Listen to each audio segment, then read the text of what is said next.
Ainda continuando a pensar sobre a ideia da religião em Otto Maduro, nós observamos que há uma lógica inerente ao fenômeno religioso.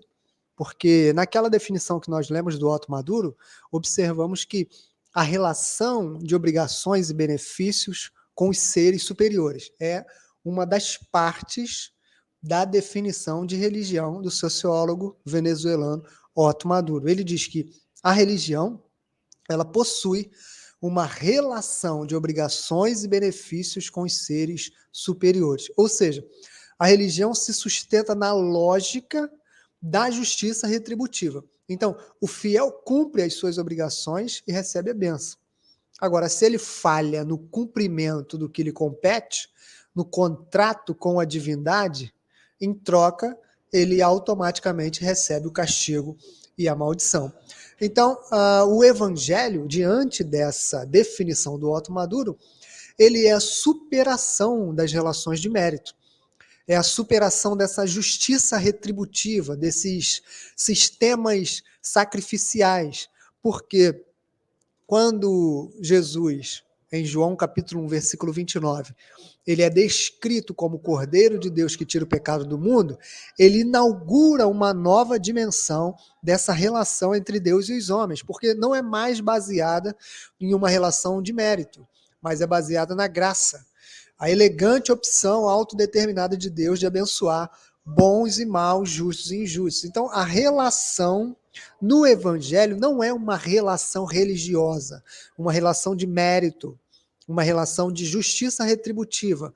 É uma relação baseada na graça. É pela graça de Deus que nós vivemos, é pela graça de Deus que nós nos movemos, é pela graça de Deus que nós existimos, e é a graça de Deus que nos permite experimentar todas as dádivas da vida. Porque no Evangelho de João, ele é descrito como amor. E em suas cartas, João também fala sobre isso, sobre Deus como sendo a perfeição, a plenitude, a essência, a base, a unidade, a completude de todo o amor.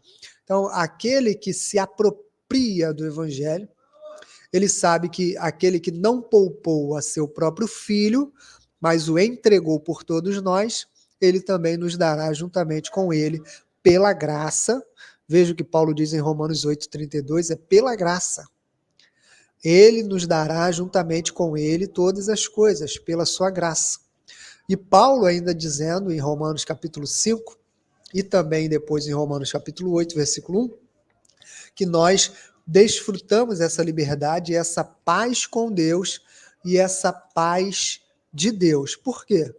Como nós já olhamos o texto de 1 João capítulo 4, versículo 18. Porque o amor, ele lança fora todo medo. Então, a espiritualidade centrada na pessoa de Cristo, ela olha a sombra da cruz do Calvário. E olhando a sombra da cruz do Calvário, nós observamos o escandaloso amor de Deus revelado em Cristo Jesus. E essa relação de amor, essa relação de filiação e esse resgate, eles não podem ser colocados dentro dessas categorias de definição da religião do Otto Maduro. Então, você pode observar aí aquilo que... Então, Jesus inaugura uma nova relação. Não é uma relação baseada no mérito, não é uma relação baseada na justiça retributiva, não é uma relação baseada nos contornos sociológicos da religião, é uma relação baseada no amor. É uma relação que, olhando o Cordeiro de Deus, nós temos a certeza que ele tira o pecado do mundo, e não por causa dos nossos méritos, dos nossos comportamentos, da nossa maneira de viver, da nossa moralidade, da nossa ética, da nossa perfeição, da nossa busca pela perfeição, não, mas é por causa da cruz.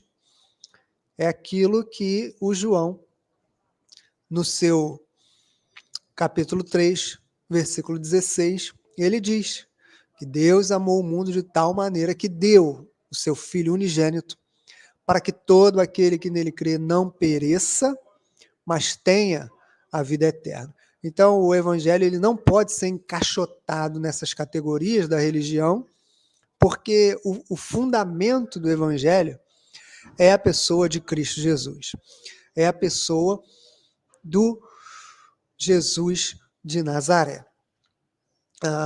Portanto, o evangelho é essa superação da religião. O cristianismo é uma religião, mas o evangelho é, portanto, a superação da religião. Então, olhando essa definição do Otto Maduro, a gente observa que o cristianismo como um sistema, o cristianismo como uma compreensão do sistema religioso organizado, institucionalizado, ele é encaixotado nas categorias da religião. Porque o cristianismo, quando a gente olha qualquer período da história, qualquer contexto sociocultural, sociológico, filosófico, dentro das estruturas da religião, ele se assemelha muito mais com esses fenômenos religiosos. Mas o evangelho não, porque o evangelho supera. E a pessoa de Jesus, ele veio inaugurar uma relação de paternidade, de filiação.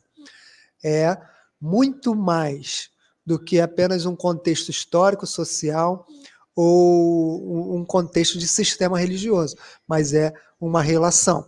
E nessa relação não tem tentativa de subjugação, não tem controle, não tem nenhuma expectativa de controle ou comportamento social, não tem escravização por sistemas sacrificiais, nem meritórios, nem meritocráticos.